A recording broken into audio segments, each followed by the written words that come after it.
Урматтуу мекендештер, саламатсыздарбы? Гаймарит.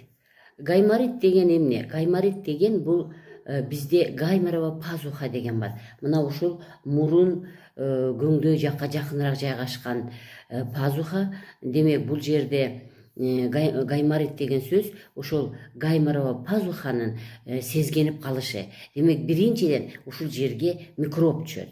Микроб түшөт. Ошол микробдун айынан ошол килкилдек сезгенип, килкилдектин өзүнүн функциясын жакшы аткарбай калат дагы, ошол адамга төмөнкү симптомдорду берет. Кандай симптомдорду бериши мүмкүн?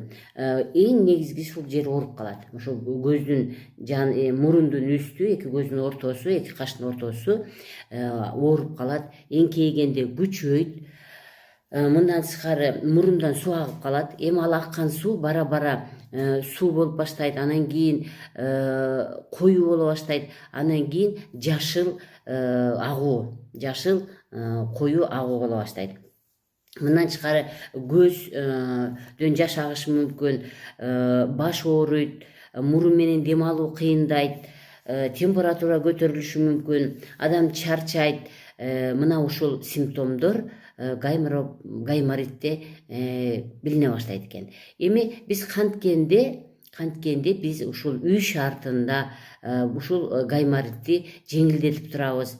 Өзүнүн специалистке барганга чейин кантип биз үй шартында жеңилдетсек болот. Демек үй шартында жеңилдетиш үчүн сиз сөзсүз түрдө жылуу кийинишиңиз керек, бутуңузду музда кармабашыңыз керек.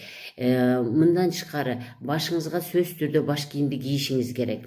Мындан тышкары сиз мурдуңузду демек 200 грамм стакан сууга 1 чай кашык соданы салып, гастетип, анан ушул суу менен, жылуу суу менен мурдуңузду тезирээк бүркүп жууп турасыз. Бул биринчиси. Экинчиси, ушул эле сууга 1 чай кашык 3% перексти кошуп, муну менен да жуасыз. Эми албетте, эгерде сиз кыла алсаңыз, андай бир 20 граммдык шприцти алып келип койсоңуз болот. Ошо 20 граммдык шприц менен ушу сууну тартырып алып туруп, биринчи бир мурдуңузга куюп жуасыз, анан экинчи мурдуңузга коюп жуасыз.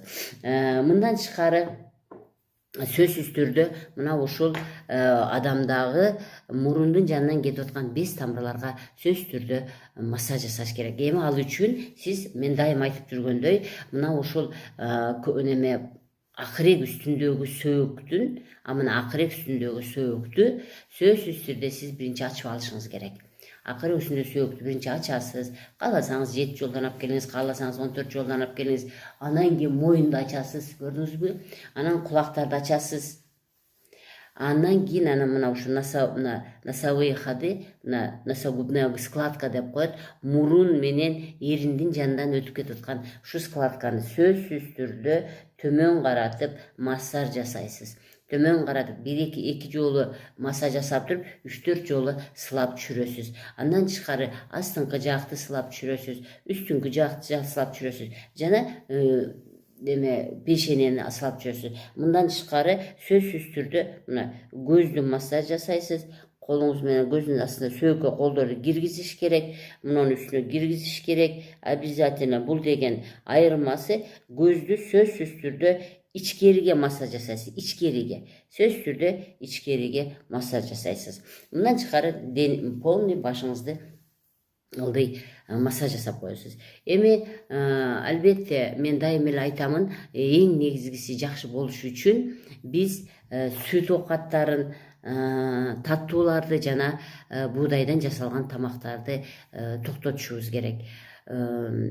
Сөзсүз түрдө курсаңызга массаж жасашыңыз керек. Бул висцерал массаж, бир эле лимфа массаж менен токтоп калбастан, мен көрсөткөн ичибиздеги точкаларды, ар бир органдарды түрткүлөп, андан кийин лимфа массаж жасашыңыз керек. Эми мындан тышкары биз албетте, эгер бизге келсеңиз, биз сүлүк коебуз. Биз деген перекс менен каныңызды тазалайбыз. Специалисттер болсо ошол более конкретный лимфа массаж жана висцерал массаждар жасап берет. Мен сиздерге саламатчылык каалайм.